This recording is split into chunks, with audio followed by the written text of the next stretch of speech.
Hey guys, it's Glenn from Glenn's Car Collection. In today's video, we're going to talk about why the Toyota Supra is going to come with a manual transmission. All right guys, if you follow the channel, remember to like, share, and subscribe. Leave a comment below. I'm a small YouTube channel, so I respond to each and every comment. We have 900 videos now on YouTube. Imagine 900 videos times 8 hours of editing. Oh my God. So 900 videos, we've done about probably 700 cars. The other 200 are probably videos of my cars. I've probably had 20 to 30 cars I've owned in the 4 years I've done this channel. So go back, you're bored. There's a lot of videos to watch. All right, so today we're going to talk about a great car, the new Toyota Supra. I already have 2 reviews on the channel of the Supra. One me driving it on New York State back roads and one me driving at Monticello Motor Club, the racetrack. And it was a fun car to drive. Now I drove the 2020 models as soon as they came out. Now the 2020 models had a little less horsepower. They were 335 horsepower from that 3-liter turbocharged 6. And it reminded me, to be honest, a lot like my M2. So the difference obviously being the transmission, but I thought it drove like a BMW, which is a good thing. Honestly, I think that's a compliment. I really like the styling in the Supra. In some ways, I like the styling better than my M2. Now for 2021, the big news is they raised the horsepower to 382. Now they have, the Z car is coming out. There's an M2 competition, M2 CS. Corvette you can get for that price if you can go out, get it for sticker. So they kind of have to be more competitive. So in this video, I'm going to tell you why I'm 100% certain that they're going to make the Supra with the manual transmission. So we went over that it was a fun car to drive. Now, right now, it comes with an 8-speed torque converter automatic. Now, pretty much every car has this, the ZF. My Audi S8 had it. My M340i xDrive has it. Really good transmission. There's different tunes, so they act differently in each car.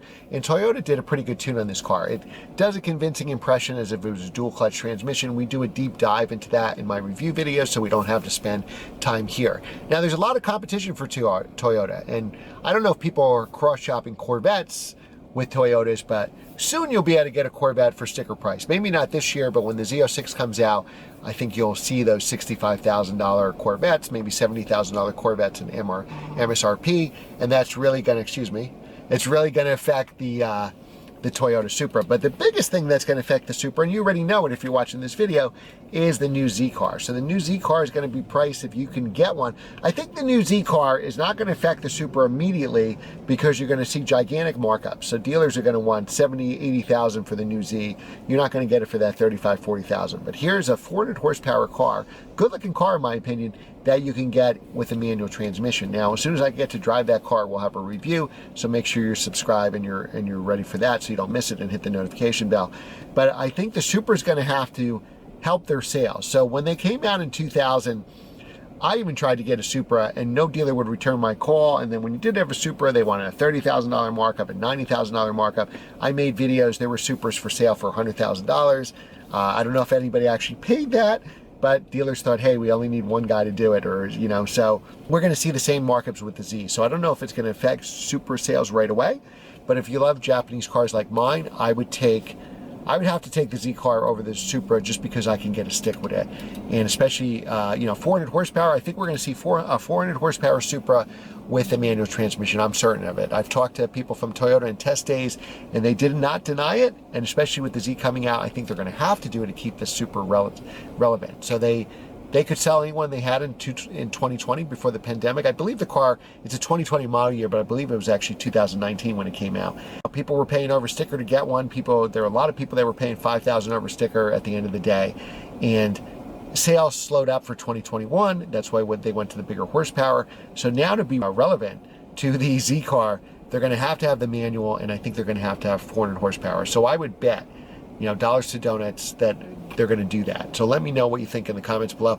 And I think, honestly, if they put 400 horsepower in a manual transmission in the Supra, I wouldn't be surprised if at some point I get it. I need a new car, like I need a hole in the head.